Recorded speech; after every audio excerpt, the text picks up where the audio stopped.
Hey, is this thing on? Toronto gets some of the top musical acts in the world to come here.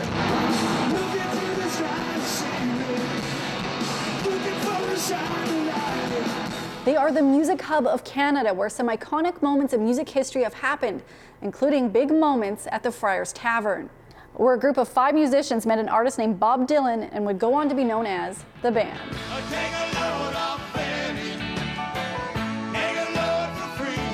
The Friars Tavern, now a Shoppers Drug Mart.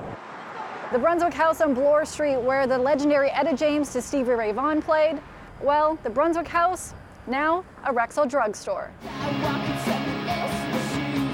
The Big Bop, where artists like Alexis on Fire and Billy Talent played to capacity crowds. Now the Big Bop, a big furniture store. Toronto has lost music venue after music venue over the last 2 decades. There was the Generator and the Gasworks and all kinds of those clubs. With the curtains closing on music venues around the city, it actually means that the spaces where artists perfect and hone their talents is actually shrinking. Music for so many is a part of our favorite memories, may it be your first dance, your first kiss, or even your first heartbreak. But imagine life without it. A new study by the Toronto Arts Foundation found that 80% of artists don't believe they can make a living wage in Toronto. More than half of the artists make less than $30,000 a year.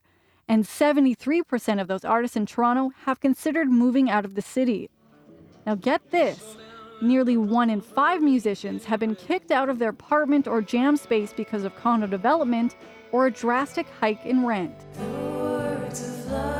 I think there's some challenges around rehearsal spaces in the city. Rent is so high, I get it, it's really hard.